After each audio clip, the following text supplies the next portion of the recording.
In this paper, I would like to address the ways in which the classical past was appropriated by Doxiadis and the discussions that took place during the Delos Symposia.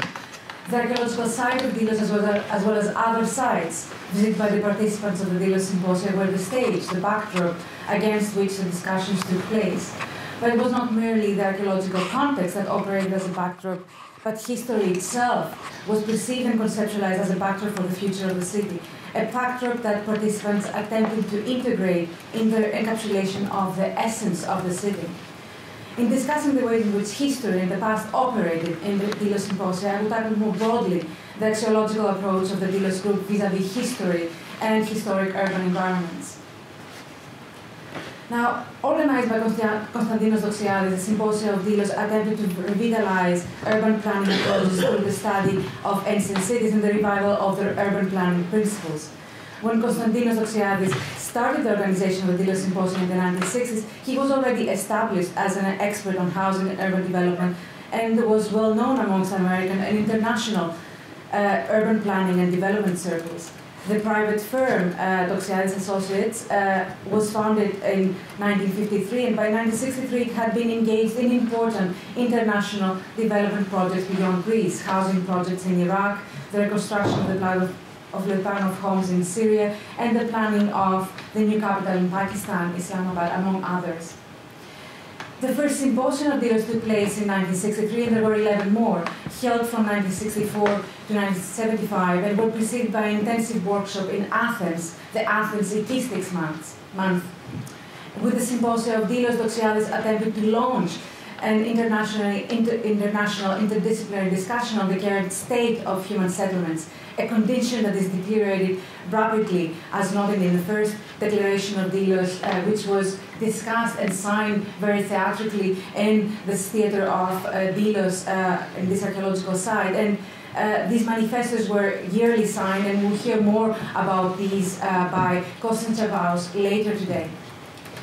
The symposia brought together architects, planners, historians, economists, sociologists, geographers, and philosophers to exchange new ideas about urban crises around the world, including anthropologist Margaret Mead, economist Barbara Ward, development biologist and philosopher Conrad Waddington, historian Arnold Toynbee, philosopher communication theory Marshall McLuhan, geographer Jean Gutmann, and architect Buckminster Fuller.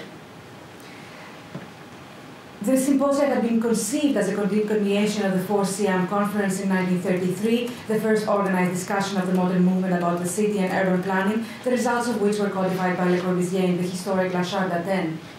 Whereas the 4th Siam, however, focused on the modern city, the Delos Symposia placed the relationship of the ancient with the present city at the center of the discussion. This relationship was further underlined by the selection of the site, where the final discussion of the meeting took place, the island of Delos, that is the archaeological site of Delos. Delos is an island in the center of the Cyclades and was home to the sanctuary of Polos in the 7th century BCE. The island became an important commercial port in the 2nd and 1st century, a trading point during Rome's conquest of the Greek East. During this period, Delos underwent a rapid economic development and urban development, exploding from the immediate core of the sanctuary of Apollo that you see here, creating new neighborhoods around the natural harbors of the island.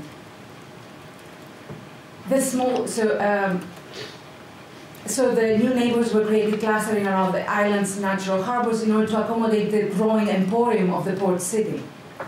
The island is deserted today, and only guards and archaeologists live there, as well as in the 60s and 70s when the symposia took place. The choice of the rapidly urbanized ancient port city that is abandoned today as the site of the meetings is telling about the ways in which Doxiadis and his circles conceptualized history and the past. 10 years after the first symposium, Doxiadis justified the reasons behind this choice in the following way. Quote, "We had to go to places without problems in order to not to be influenced by any local problem and be really objective, and we had to finish in the quietest possible one. Quietest meant with no inhabitants, either enjoying or suffering from anything, and this was the island of Delos, right in the middle of the Aegean Sea, without any single inhabitant, only with ruins." End quote. Indeed, the participants walked among these ruins like new Delians, as Doxiadis himself referred to the participants of the symposium. In search of new concepts and approaches for the design of the city of the present, in July 1963, you see here, as well as in the following symposia that until 1972 concluded on Delos. The last two were concluded in the Apollonian of Adrafti because of his health issues. The reasons, however, were more intricate than Doxiadis might have wanted to present them in this quote I just referred to. The choice of Delos as the place where the meetings ended is a symbolic paradox, but indicative of the ways in which Doxiadis and his entourage employed historical information to craft their very own approach to contemporary architecture and urbanism, an approach permeated by nostalgia for a historical past, whose aestheticized principles of design were lost and were now sought to be revived. The relationship of the ancient with the contemporary city was at the center of the discussions that occurred during the Delos Symposia, as these discussions were also informed by a research project, which also Dimitris referred to, on ancient Greek cities, that Doxiadis had initiated at the very same time that he started organizing the symposia.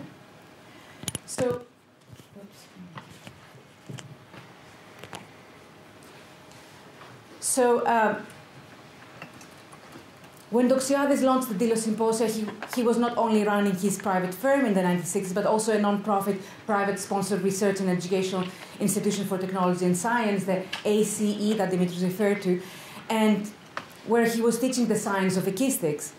Doxiadis had coined this term,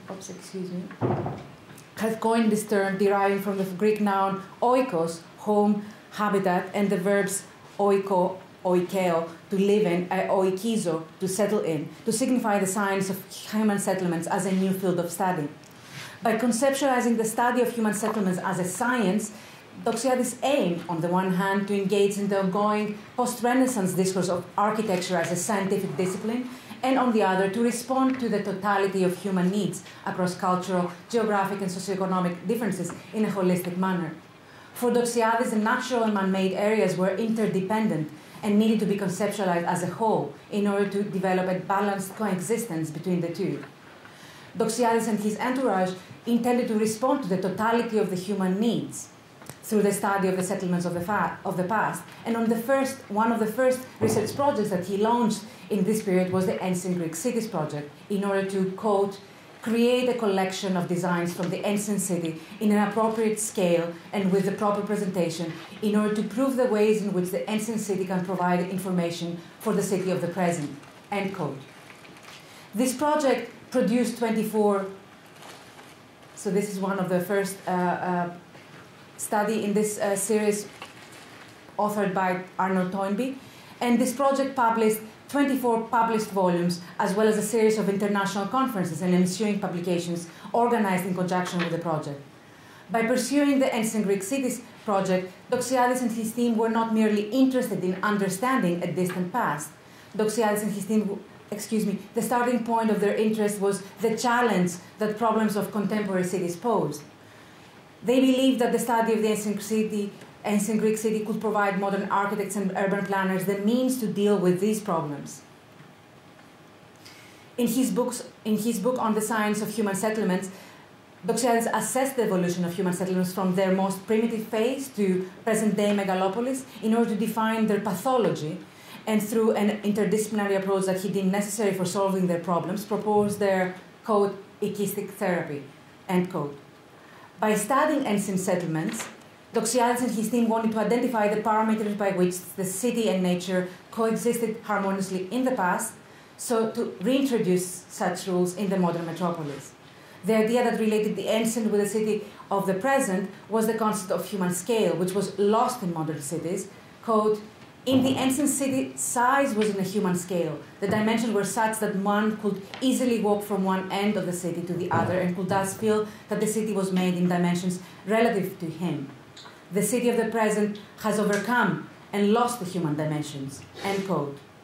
In the case of the Symposia of Delos, the ancient city of Delos offered for Doxiadis the necessary distance from the problems of the present city in order to discover the crucial methodological means to address them.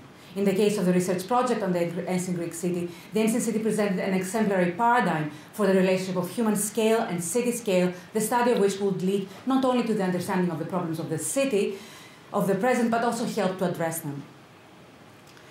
Doxiadis conceptualized human scale in relation to walking distances. A city has a human scale when its size allows its accessibility by walking. Thus, the scale of the city is limited by walking distances. Therefore, the spatial experience of the citizens will define the design of the city. Understanding the ancient city and its proportionate design vis-à-vis human scale will in turn lead to the understanding that the human scale has been overcome in the present city. So in a way, legitimizing his first departing point. For Doxiadis, that analysis of the ancient city will not be conducted towards statistical but conceptual needs. The analysis of statistical information will lead to the conceptualization of the information itself. The statistical analysis will not merely provide an average in statistics, but a range of conceptual approaches, or to paraphrase, a means of understanding the ancient city. And as he himself indicates, quote, "It is necessary to find a way to restore the scale in small size that will lead in a city of small-scale areas that are encircled by major roadways, like in our plans for Islamabad, that is the plans that Doxiadis and associates created for the new capital of Pakistan." And here becomes clear how Doxiadis and his team intended to resolve the problems of the modern city through a kind of collage of urban grids and infrastructures in which ideal scale-to-human urban clusters modeled after small-scale ancient settlements will be surrounded by highways. The Office of Doxiadis had implemented such schemes into urban planning in the plans created for the new capital of Islamabad, seen here, and which he explicitly mentioned in the code that I just said, as well as for the town of Aspraspitia that also Dimitris showed, situated on the coast of the Corinthian Gulf, about 1 hour's drive from Delphi. For both these two projects, direct analogies to ancient Greek cities were drawn. For example, in Doxiadis' presentation, the ancient Greek city and the city of the present, an accompanying exhibition for the 6th International Congress of the European Cultural Foundation in May 1964. The plan of Islamabad's community class 5 was juxtaposed to the plan of ancient Athens, presented at the same scale that you see here. A perspectival view of a pedestrian road of Islamabad's community class 3 was compared to perspectival view of a road in Praini, seen here. Equally, plans of Aspraspitia, the project I mentioned just now, was put next to Olinthos and Praini together on the same scale again, seen here. Diagrams parallel the average of the population and area of the ancient Greek city with that of cities of other ages, while plans juxtapose the traffic of contemporary Athens to that of ancient Praini and the public space of ancient Greek cities to those cities of other ages. Such comparisons were used to evaluate the high densities in contemporary public and private spaces and highlight that the present-day city has lost its human dimensions, embracing both the human scale and the larger-than-human scale imposed by industrialization. Doxiadis concluded that contemporary cities must be an amalgamation of the two scales, the human scale as exemplified in ancient Greek cities and the scale of the Massine age. The analysis and presentation of ancient Greek cities offered an aestheticized view of a historical past, while the proposed projects concretized the paradigmatic relationship of the ancient and modern city. Doxiadis' approach and commitment to urban industrialization as expressed in these projects was hardly innovative, as it was influenced by post-war trends in regional planning, with their critique of the simplistic application of pre-war ideas of Siam. He was inspired by Siam's post-war debate on the habitat and Gropius's notion of total architecture. His theory of ecologistics embraced contemporary environmental concerns and drew on his philosophical and methodological structure of human ecology defined in the early 1920s. As Pani Pila has shown, Doxiadis was also influenced by Patrick Geddes' attempts to associate urban and social analysis in a comprehensive research model and engaged in the contemporary discourse on biological analogies in architecture in his overall formulation of ecologistics. He had extended Geddes' theories, however, to propose that human settlements are complex biological systems whose growth is dependent on the multiple patterns of mobility made available by numerous overlapping networks, and whose complexity can be resolved if we integrate the principles of past cities in urban planning projects. His approach is saturated, in a nostalgia for a historical past, whose aestheticization through statistical analysis and study of idealized plans provides blueprints for the future.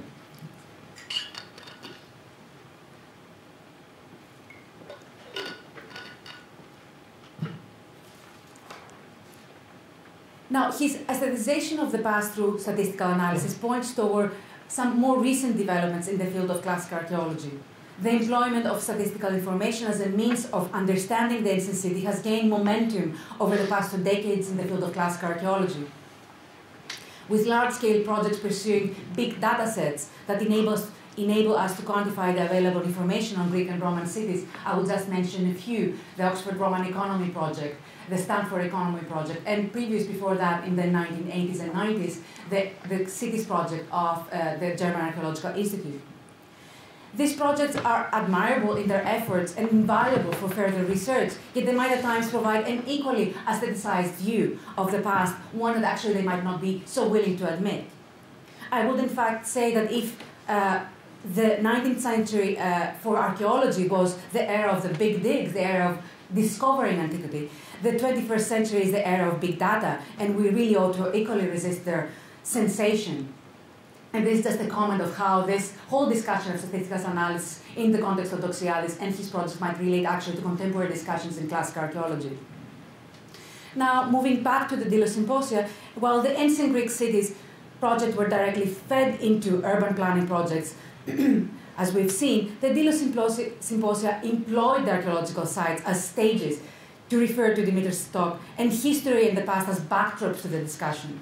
They constructed an aestheticized view and sensorial experience of the historical past.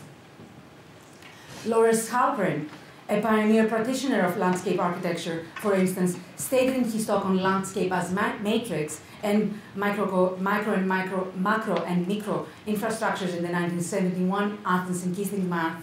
And I'm showing you here the relevant front page, and I'm going to read it because you're not seeing it. It is, it's not clear enough.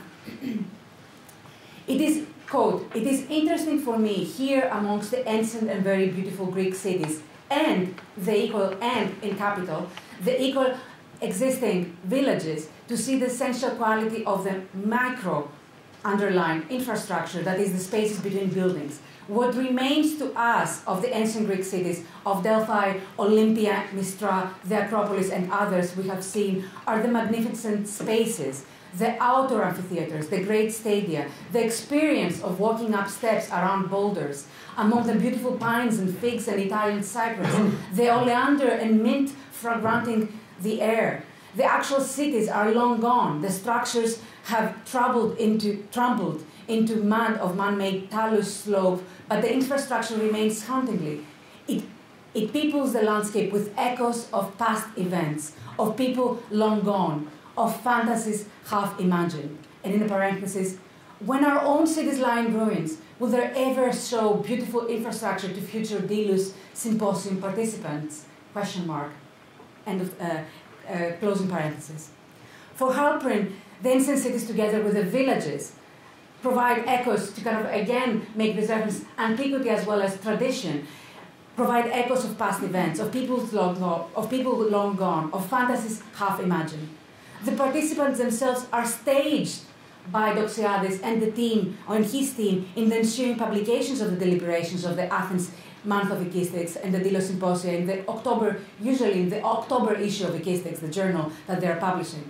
See, for instance, here, Buckminster Fuller seen in 1972 in Mycenae, writing down his thoughts in this side, and this is an image that is chosen by the Doxiadis and his people to accompany his presentation in the same month, 1972 Athens Month of Ekistics, entitled, as you see here, Energy, Past and Future, in the October issue of Ekistics that year. We are meant to assume that it is from knowledge of the past that the action for the future will arise. The presentations of the speakers and the ways in which these are portrayed in the issues of Ekistics are telling about the ways in which history in the past are imagined and collated in developing new design ideas. Each one of the participants picks a part of the past that fits her own interest. It is clear that in the discussions of the Delos participants,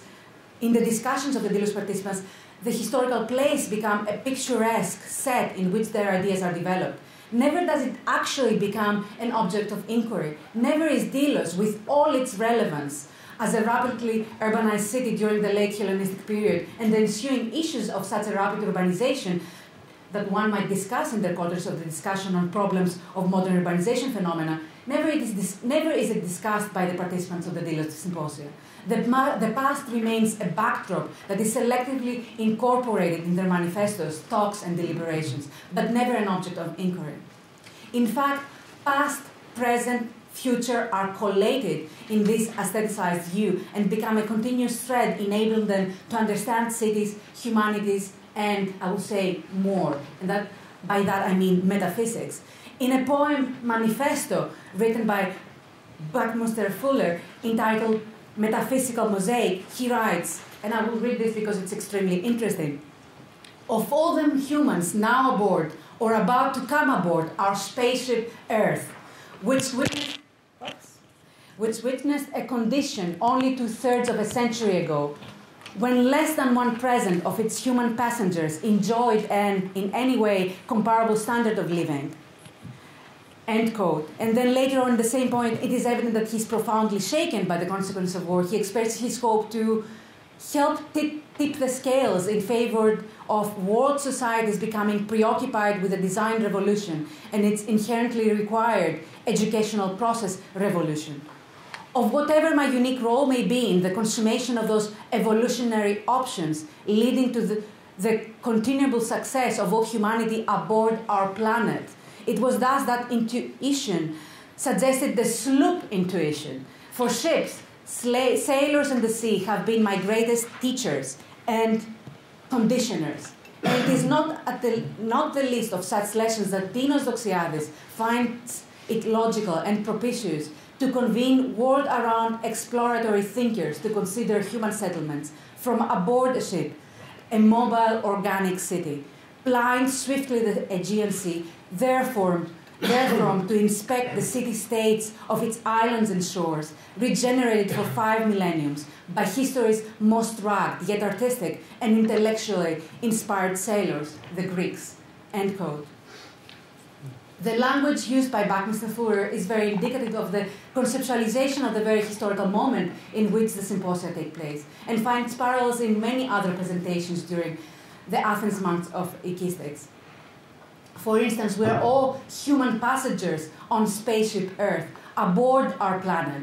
Fuller presented on July 6, 1970, after the first landing on the moon on July 20, 1969, and his metaphysical mosaic, the title of his poem/manifesto, relates the Delos discussions to contemporary developments of the time. His metaphysical mosaic might be seen in conjunction with the view of the view of the Earth from the moon, the iconic view of the Earth as a mosaic, a blue marble, first shot in December 1972, that I show you here. And the Delos participants are aboard the ship, a mobile organic city, to use his words, inspecting, again to use his words, the city-states of the islands and shores of the Aegean Sea that are generated for 5 millenniums by history's most rugged, yet artistically and intellectually inspired sailors, the Greeks. In this blue marble metaphysical mosaic, history becomes a backdrop for the discussion as much as the present becomes a backdrop, a blue marble for the future. For the Delians, while all humans are aboard the spaceship called Earth, the mobile organic city of the ship aboard which the Delos participants are going around the city-states of the islands and shores of the Aegean Sea that have been regenerated for 5 millenniums. What we see here is not merely an aestheticized view of the past, but foremost an aestheticized view of the present in view of the past as well as the future. And this is explicitly stated in an outline of chronology of sites in the area of the tour by Papaioannou. And here I'm showing you here this list of the chronology through which the tour goes and begins from the past. And the last passage which you might be able to make here, I will just read it. So the last one is basically excuse me, it's not very visible. So the last passage is future, and this future is entitled, like, you know, it's Megalopolis 2010 to 2040 AD, Athens, Thessaloniki, Ptolemais, Ikoumenopolis 2080 to 2150 AD, Athens, Thessaloniki, Central Europe, Epirus, Thessaloniki, Thrace, Patras, Athens, Southwest Turkey. So it is in this thread that actually, you know, the past, present, and future are integrated. And although such conceptualization might seem very much of their time, we only need to turn to current similar conceptualizations, such as the Anthropocene, coined by the Working Group on the Anthropocene to formally designate the epoch Anthropocene, dating from the commencement of significant, to quote them, of significant human impact on the Earth's geology and ecosystems, including but not limited to anthropogenic climate change, as well as more recent initiatives in the world. And this is the Anthropocene group. And then I want to compare this to other recent initiatives in the world, in the art world scene, such as the 2017 exhibition of Hauser and Wirth here, Bronze Age, Kirka 3500 BC to AD 2017, or even Damien Hirst's exhibition in Venice last year, Treasures from the Wreck of the Unbelievable.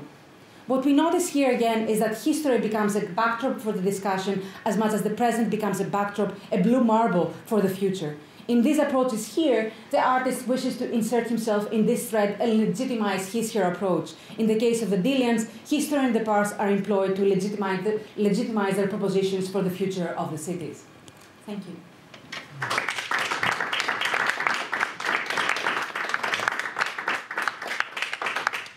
Thank you very much, Mantha, for another very rich paper. And I particularly like the how you reminded us that the Doxiades is the way Doxiades look to the past, and was very interested in different scales. Because one of the criticisms against Doxiades and the Delians is that they were only about the massive scale, only about the ecumenopolis. That's one of the big misrepresentations. But you really nicely put that in context. It's about balancing those two things. I have one or two questions I'd like to ask, but before I do, I think I'd leave it open to the floor, if I can. Any questions for? Thanks, Mantha, for your presentation. I have a question. There are all these aspects around the Delos Symposia that have to do with the rhetorical aspects of this thing, how it is all illustrated, how antiquity plays a part in all this, which is in a way of a narrative maybe, and not something more substantial. And you talked about how Delos actually is not a place that is discussed in a way in this symposia. And I wonder if there is something that it is interesting though, that still there is an actual link between antiquity and the present. I mean, Doxiades, he really tries to find some connections between the ancient city and the city of his time, in terms of scale, structure, even the buildings, the height of the buildings, the scale of the buildings. But even though this is something that, as Dimitris Philippidis said, was very common before the war, this link between antiquity and modernity in terms of architecture, especially in terms of architecture, I think it was very common. But even after the war, I mean, even through the 60s and the 70s and the 80s, in post-modernity, there is this reference to the ancient city. Maybe it's more the Roman city, not the ancient Greek city, from architects like Krier or Aldo Rossi or this kind of thinkers. But I think that after a time there is, or at least to me, it seems that there is a change. And I would like to ask you about that even nowadays we can see that there are references that have to do with the image of antiquity, these works of art that you presented, that, yes, I didn't know this kind of sculpture looks very interesting. But is there any actual reference to antiquity? I mean, does anybody nowadays, even either an architect or an archaeologist or I don't know who else. Does anybody actually try to find a concrete link between antiquity as a paradigm and the city of today? I mean, it seems to me, at least, that maybe we have lost this kind of idealism or this kind of romanticism that antiquity can really provide us a paradigm for our city. Maybe we have become more cynical or more pragmatist, I don't know. So I would like to ask you, are there today thinkers or your kind of work or your kind of expertise, people that really try to find links between something that is related to the ancient city and something that is related to the modern city or modern architecture or modern art? I mean, probably people might know this, but I think that the ancient city in itself, no, I think it's actually the problem in there, and I think it shows here, and and I just want to kind of like a disclaimer. I didn't mean to actually show how much they are ignoring antiquity. It's just that, of course, they're engaging in it, and I just wanted to bring out this staging aspect of it, as Dimitris' talk also showed, but also like show how much this is a backdrop. They never go into actually understanding the process of urbanization of, for example, on Delos, which actually might have fed in that discussion. So to explain this in the context, it's not to say that they were not. Of course, they're interested in antiquity and they're engaging, and especially Doxiadis himself. And it's interesting to see how he changes from his dissertation, which was a theory, to actually go into the ancient Greek cities project, which started as a revision of the dissertation, and actually then he hires archaeologists. He's interested in understanding actually the moment that he's looking at. He's not interested in applying a theory as he did for his dissertation, but he's actually interested in the actual facts, and it's interested in engaging with people to understand those moments in history. What I was trying to point out is that in this effort, however much one can they did try to engage, they never actually kind of like got into the guts of it. They never got in a way to the Delos example is actually very telling, because one could have made such a connection with Delos. It was an easy one to make, and it wasn't made. That is actually the striking thing about Delos. This was like, the island was heavily urbanized, and there is an urban boom, like in a demographic, boom and economic development, huge economic development in Delos at the time. So whatever you see on the island of Delos nowadays is actually from that one century, those 80 years that was heavily urbanized. So they don't look at that, and this is this is fascinating. Why? I mean, there are also practical questions to this, and I think that, the way that archaeology moves on in its slow pace, the kind of ways of analyzing this, and here I come to also your last part. I don't think that anybody looks at the city nowadays in that way. I think people engage with the city in various ways, so they have to deal with, as one does when working in places like Athens, Rome, or even Cologne, when you actually dig, the guts of the city, there will be some part of an ancient city. So you have to deal with it. So nobody's theorizing about this, extensively, at least to what I know. Maybe people know something else. What I do know is that people engage now with more fragments of antiquity, like, Damien Hirst's very controversial, take on this, inspired by the Antikythera wreck, and creating this stage exhibition. He invites maritime archaeologists from Southampton. It's a very important center in the UK for maritime archaeology, and these are in fact actually the lecturers of maritime archaeology that have gone there to actually do this staging of the event, and or this. One that takes Bronze Age and looks at, in this evocative title, Bronze Age, and inserting into our view, and kind of tongue-in-cheek in a way, because it doesn't look at Bronze Age, but it looks at bronze objects through the ages, and then invite the guru of classics, Mary Beer, to participate in this, and so it is a kind of, it's a very selective way, or there was an exhibition at the, I don't remember what exactly the exhibition was in Milan. There is a big, every 4 years or 5 years in Italy.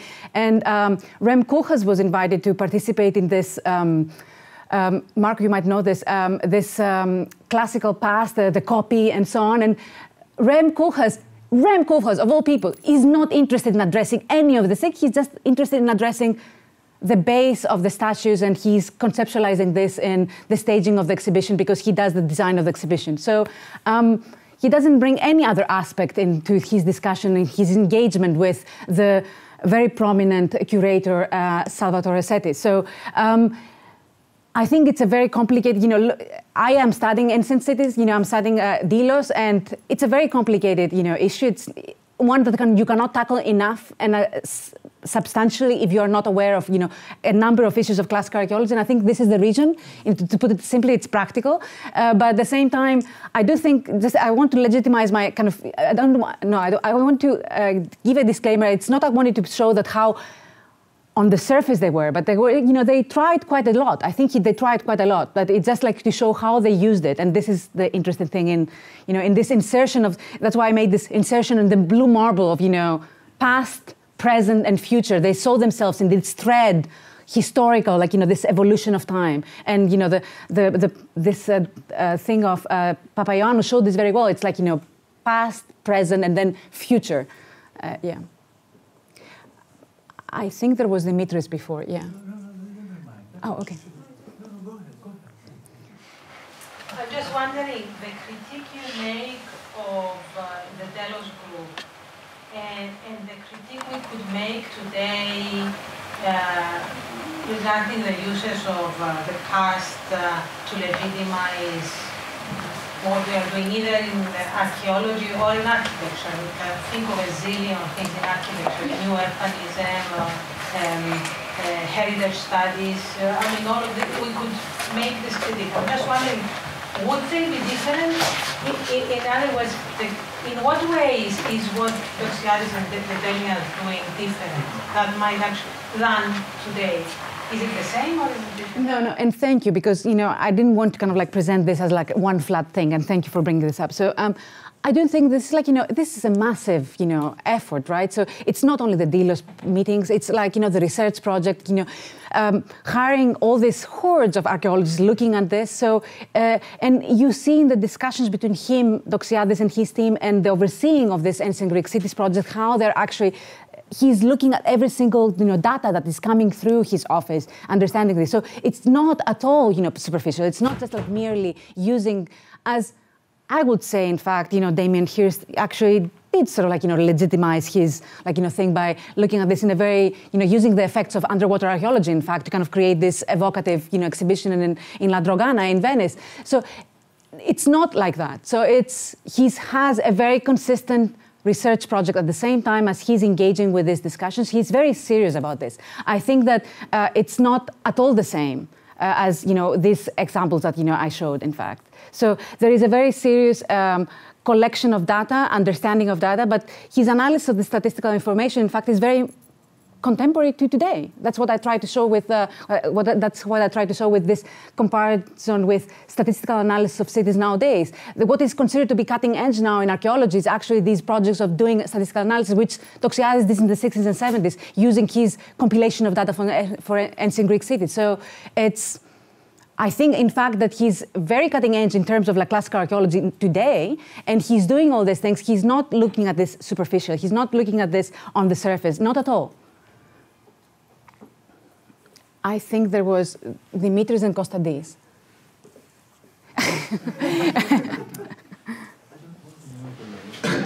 Anyway,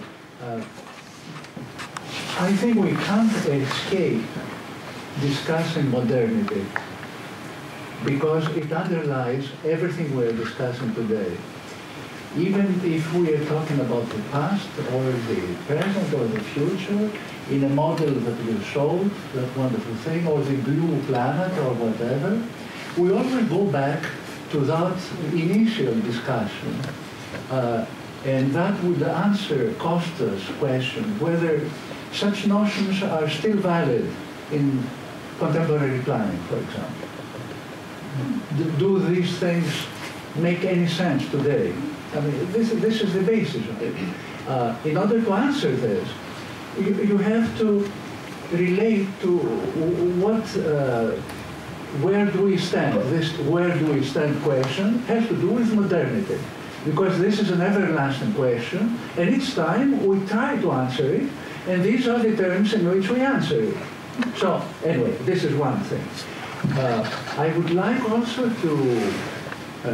to add something about Buckminster Fuller, because Buckminster Fuller was such a unique personality, and by the time that Doxiadis approached him, he had already created this halo around him, and he was self-indulgent, he was inwards looking. So,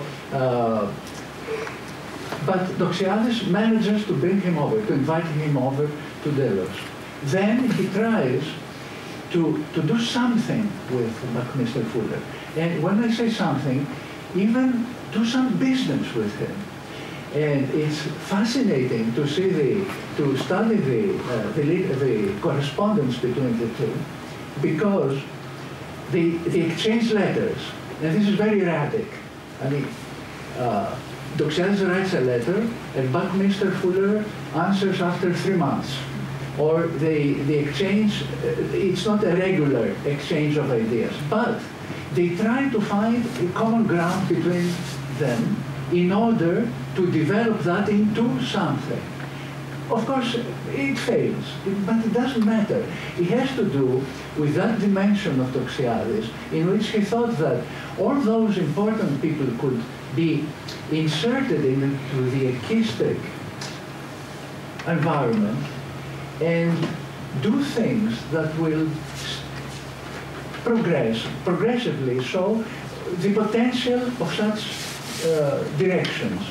And this is quite daring, because as I told you, by that time, Fuller was somewhere else. He was completely out of this planet. He was way up in the future. Yeah, I mean, yes. Thank you for the first part of your comment slash maybe question was. So definitely, modernity is extremely important, and Alexandros' comment in relation to your talk is essential. This is the matrix in which we should see the frame in which we should see this, and then coming back to what you asked again. I'm just thinking as we're going through. So another aspect of this is relevant to this discussion about how nowadays we're looking at these things, the current paradigm in discussions of urbanism, landscape urbanism, I think very much feeds into discussions that took place in this period, this view of how urbanism cannot be viewed without infrastructure of the landscape and so on, and how this should be in conjunction, and that's why I chose Lawrence Halprin as, kind of focus on him, because I think he's very relevant to this, shift of emphasis in urbanism nowadays and how incorporated the landscape and so on. And I think this is something that there is no explicit reference to the past, but I think the seed is actually in these discussions of the 60s and 70s. Infrastructure, networks, and so on, and how these relate to urbanism and so on. So I think this is the kind of link. I think Konstantis was first. Yeah. I had a question about the presence of Buckminster Fuller in the Delos Symposia that already Dimitri Philippidis has shed some light on, and a possible hypothesis, but it stems out of my ignorance about what's actually happened in the symposium. So Doxiadis is daring to invite him in the symposium, and Doxiadis has already some sort of thesis about the evolution of the cities and what can we learn from the paradigm of the ancient Greek city. And he goes further to say that there is some sort of living pattern, the square room or the rectangular room, that will keep on in the Commonopolis and so forth. And Buckminster Fuller comes with a completely different agenda about the human habitats, and even about the house itself. I mean, he has already designed his time-action houses. He's kind of opening up a whole kind of field of speculation about habitats in round homes or in spheres that would later be picked up by Archigram or I don't know whom else. He's already somewhere else, of the planet. And that's why I was wondering, I mean, what the dialogue of these two men could be in that context. I mean, already having agendas about the human scale, human habitat that are completely opposite, and therefore, what could potentially become an argument about the presence or not of the ancient Greek city as a discussion. So my hypothesis was could it also be possible that it remained in the backdrop because some people like Buckminster Fuller just wouldn't buy the story, that they wouldn't just pick up the discussion. Yeah, I cannot remember of something from the archives that will actually support this, but maybe. But Alexander, you want to say something? Comment on this. I mean, Doxiadis was not thinking in Leninist terms. I mean, he didn't want to have everyone agreeing with him. Sometimes there have been conflicts. It's very interesting when you listen to the recorded discussions of the Delos Symposia. There were awkward moments where Doxiadis didn't feel very well because he's not very well accepted by the other Delos participants. But the idea is to invite people who have to say something and ignite a lively discussion. And Buckminster Fuller, of course, well, he had different ideas. He was obsessed, as Doxiadis know, he was obsessed with the rectangular forms, and as you said, Fuller was obsessed with the circles and the bubbles. Exactly. But the bubbles was also something that was very interesting for Doxiadis, as we know, the human bubble how big it should be, what it meant for the life at a very small scale and all these kind of things. And well, the other thing is that in terms of networking, there is a very pragmatic aspect of this. Is it right? Is that in terms of networking, it was very important to have Buckminster Fuller on board of those Delos Symposia. And I think they liked each other. I mean, that was the impression. They liked also quarreling about certain things, but they liked each other. I think that they liked the company of each other. And one last remark, which has to do also with the reference also to antiquity. I think perhaps an aspect which should be neglected in the whole discussion has to do with the fact that this was a network of elites. And one should study, well, here comes my sociological perversion, so to say. One should study the way elites were communicating. I mean, there were people who were inclined to play charades, all these kind of things, and having fun by reference to certain symbols. And in this sense, all the ruins, antiquity as ruins, is part of the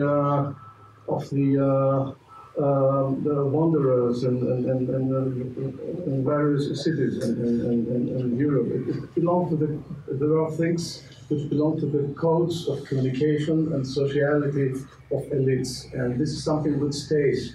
It doesn't exist anymore today, but it was still I would argue that it does. In those days, and this created special climate also on board of the ships of the Delos Symposia. There is, I think, Petros first, and then you, Petros. Well, I wanted to go back to the discussion about the past and its role in three spheres, I think, which you kind of mentioned: the Delos Symposia, the BA's practice, and also the research projects, BAC. And I was thinking that when the Ancient Cities project was beginning this year, that project was already had started. So, in a way, the Doxiadis entering into the Ancient Cities research program had also some kind of agendas related perhaps by his early doctoral thesis, but maybe others. And I'm just thinking how the past, in these three different but quite interconnected circles, was kind of influenced from the different agendas. And yes, that's the question. Yeah, so it seems when officially the project ends in Greek Cities project begins in 1963, there are already some 3 years at least before that. He employs an archaeologist because the idea at first is to revise the dissertation. So it becomes every year he hires a student archaeologist to gather information about the revision of his thesis. He discusses with his assistant what is the work done, and year by year it seems that he's expanding the agenda all and more. And so then, with the circumstance, so I think that the project Islam definitely was in conjunction. So definitely the agenda was never separate. These things were interconnected. There were things that are running at the same time, definitely, and. Of course, the junta and the fact that archaeologists are out of business sort of created the momentum to hire these people that wouldn't have been otherwise available to devote themselves in the project, and with all he also did a very good thing for them as well. So it was a good thing. But then at the same time, this was building up to this moment. There was this years of at least 3 years. I think it was from 59 onwards. He was asking the revision of the dissertation, the gathering of the material, and there was only one student archaeologist hired over the summer when she had time. It was usually female, and so a female archaeologist student who was hired to gather the material. So at the same time, he comments on this. He says, "Can you do this?" So definitely these are interconnected. There is nothing. It was not without an agenda. It was not that It's the Islamabad project definitely was informed by this process, and the other way around. If you see the guidelines that he set to the archaeologists to go and study in each one of these 24 volumes, he gave a very specific diagram of what exactly to study: networks, shells, and basically it's. These directions were to be followed by everybody, and they go with these questions, this research agenda, and they go out and they start addressing these issues, and you can see clearly that the questions that he's asking them directly refer to actually his projects. So he wants definitely to legitimize on the one hand his project, at the same time he's asking them to do this. And if you speak with, I spoke with Faraklas, who was about this. He was saying that he was asking us to answer such hard questions. We couldn't, but it was great because he pushed us to actually find information about these things. So you see, and they go out and in the meteorological service in Greece to gather information about the weather or rainfall in that particular area and how would that have affected agriculture, and address then what would this mean about livestock and so on. So it's questions that they couldn't answer, but they go around and try to figure out ways of they could gather some statistical information from current data, and then go back to the past and see what actual information they have. So these are definitely interconnected. Yeah. Can you take just one more question, and we'll probably have a little coffee break and continue the conversation.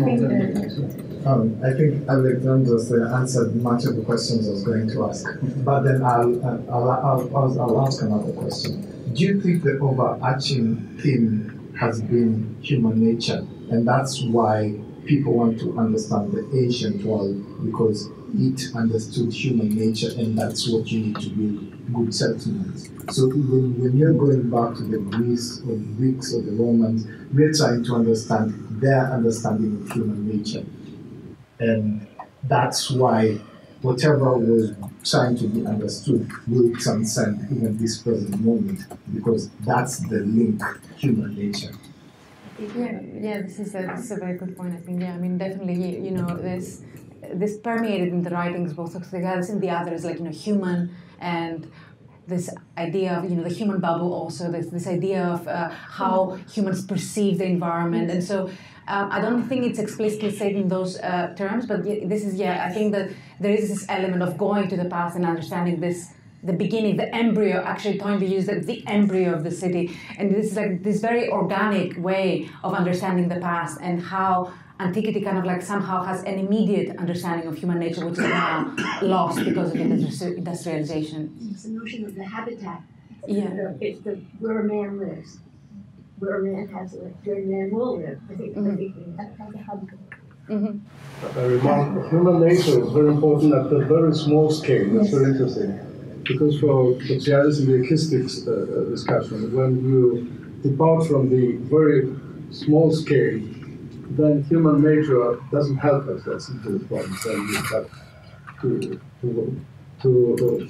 find refuge to quite different approaches. So human nature and small scale, that's very important for him. So yeah, that's why he kind of like focuses on the individual, on this like single unit, and then he extrapolates that with like this from understanding this unit and the human bubble and so on. Then we will just like putting them together and then moving to things like we see in Islam, about how we can then combine this bubble, this unit, the human nature to the big scale.